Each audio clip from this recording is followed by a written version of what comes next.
Okay, hi. Today's video I'm doing is quite a general little class to get the body warmed up, to connect with the core and mobilise the spine a little bit. Nothing too major, no handstands today, no shoulder stands, no backward rolls. I'm sitting on something called a sit fit here. If you haven't got a sit fit, you can do this seated on a chair. You don't need any specialist equipment. If you've got a big physio ball, you can also do it sitting on a big physio ball. Here we go. So first thing, if you've got the sit fit, you sit in the centre of it with the feet on the floor.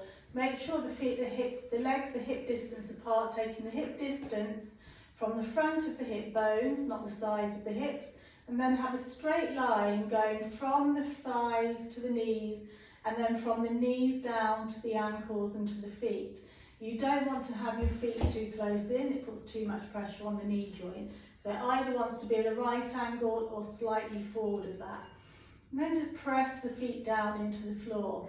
Feel a bit of pressure underneath the base of the big toe, the little toe, and in the centre of the heel. So we're going to sit right on top of the sit bones and evenly on the right and left side. This sit fit moves quite a lot, so if you're leaning to one side, it's going to send your spine off balance. So find that balance equally on the right and left side. Scoop the abdominals in. Imagine you have a thread attached to the crown of the head, and the thread is pulling the head up towards the ceiling, beginning to create some length in the spine. We're going to start off with a gentle tilt of the pelvis to start lowering the back up and connecting into the abdominals a little bit more deeply. So we'll have a few deep breaths just to get ready. So you're inhaling through the nose and relax the jaw, and exhale through the mouth. 2 more.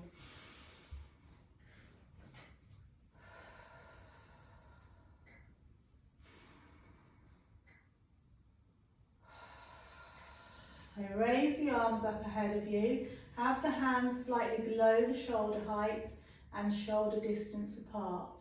Take a breath in to prepare and breathe out. Scoop the abdominals and tuck the tailbone underneath you. Keep the shoulders on top of the hips, pulling the spine into a C shape. Breathe in there. And breathe out, drop the sit bones back to where they came from and rebuild the spine, vertebra by vertebra. Again, inhale. And exhale, scoop the abdominals, tuck the tailbone, shoulders come forward and open, they're not up to the ears. Inhale. And exhale, drop the sit bones down and rebuild the spine, bone by bone. Inhale. And exhale, scoop. Inhale, stay there. And exhale, drop the sit bones and restack the spine, floating the head to the ceiling. 2 more.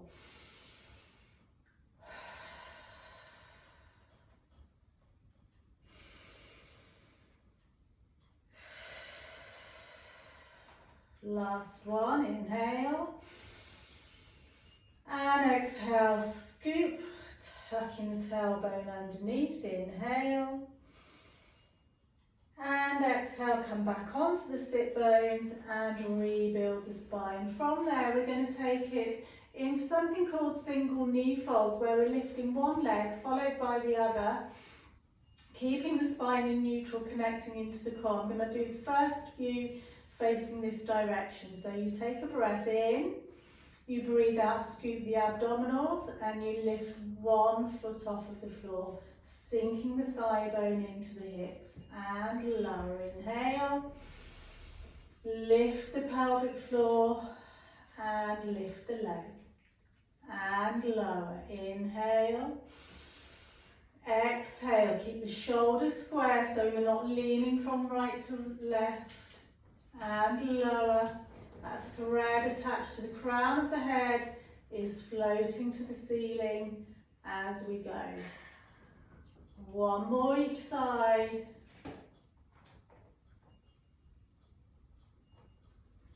Last time.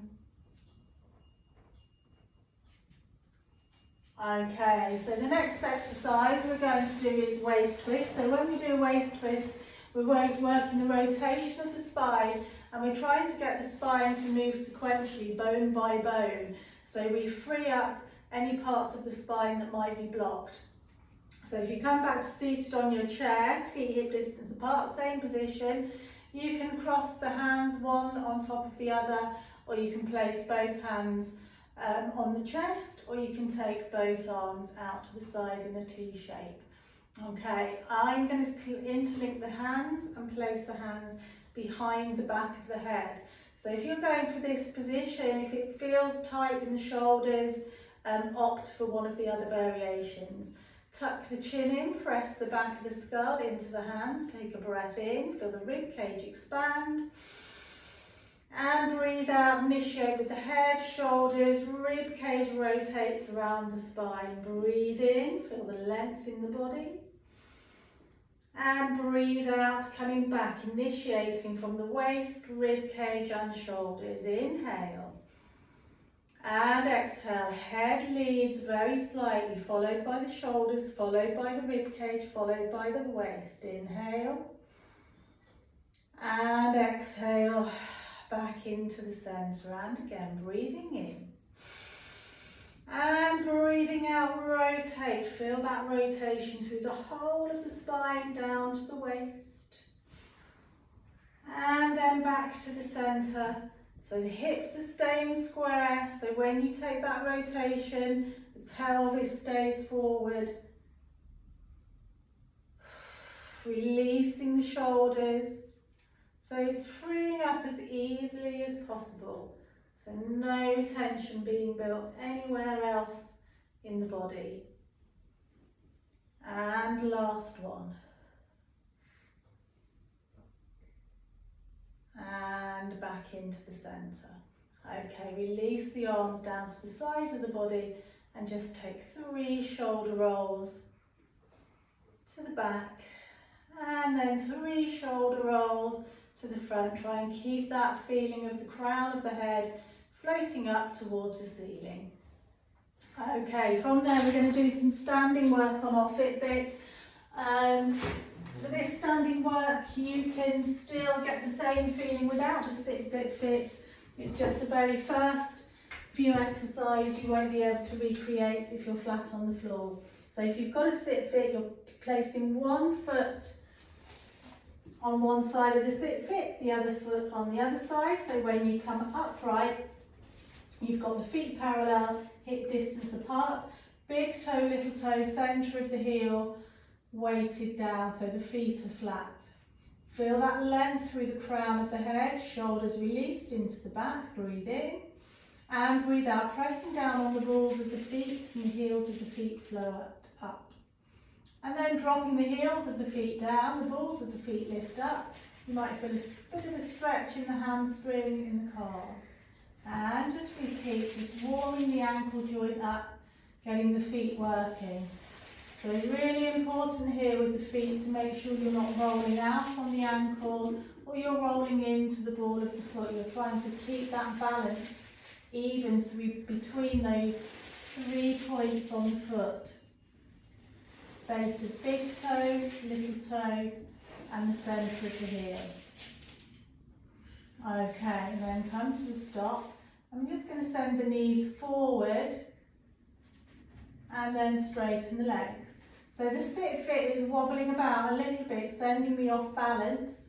My ankles are working, I can feel a little twitching going on to keep me on balance. And I'm softening the knees directly forward in a straight line and releasing at the hip joint.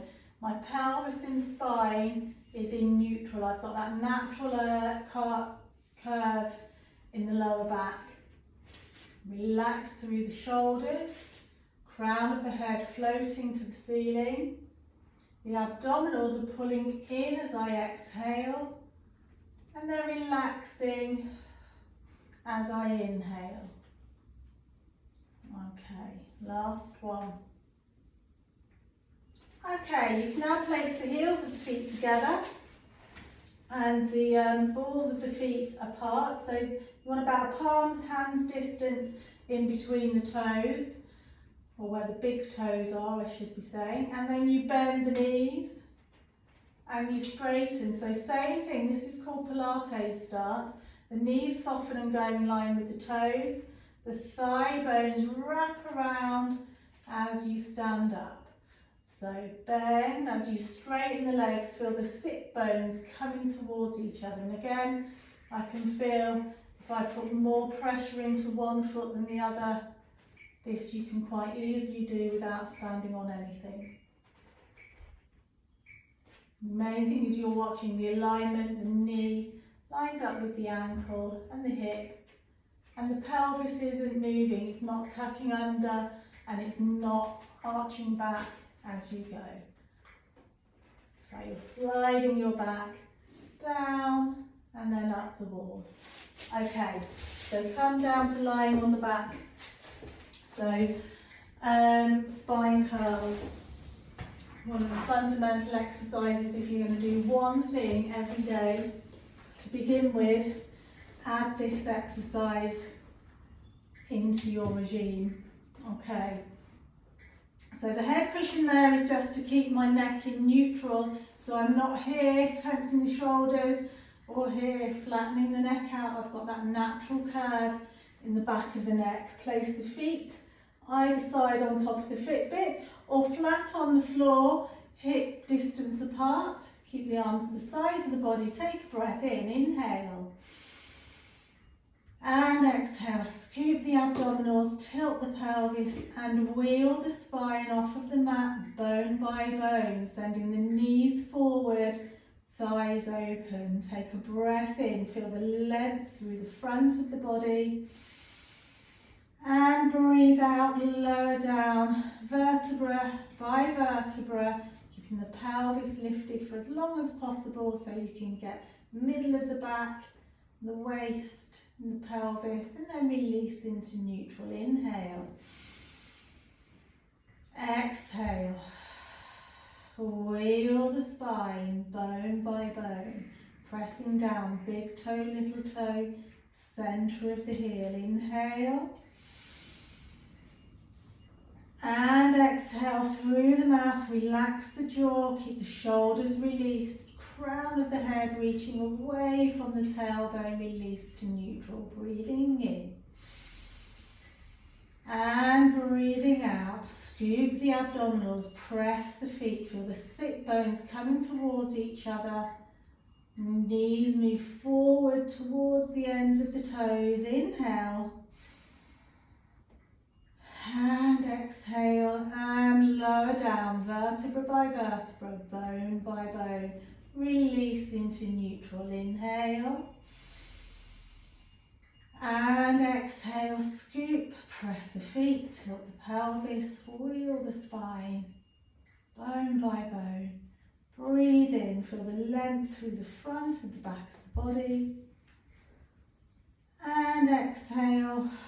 And lower down, curling the tailbone up as you lower, and release into neutral. Last one. And exhale, scoop the abdominals, tilt the pelvis. Bone by bone, breathe in, feel that length through the spine. Knees in line with the rib cage in line with the shoulders. And lower back down, trying to create more length through the back of the body as you lower and release into neutral. Okay, and then bring the feet together. Take the arms out to the sides of the body, place the hands on the floor, breathe in and breathe out. Draw the abdominals in, tilt the pelvis over to the right side and lift the pelvis on the left off of the floor. Breathe in. And breathe out and lower back down. So a little bit more rotation. As you're rotating the pelvis to one side, the opposite shoulder maintains on the floor. And come back into the centre. So if I'm going over to the right, my left foot is lifting off of the floor and the knees are staying together. So I'm not going too far. If I go too far with this exercise, it becomes something else. I want it to be purely about the rotation of the lower spine. We've rotated the upper spine, so now it's the lower spine. So if I go too far, I'm going to arch the back, which I don't want to do. I might be rotating, but I'm still in neutral. I've still got that natural curve in the lower back. I'm not tucking under to lose it or to try and feel more stretch. It's rotation I want. Shoulders nicely positioned and only going as far as I can control. Last one, breathing out, breathe in and breathe out to return. Okay, thank you very much.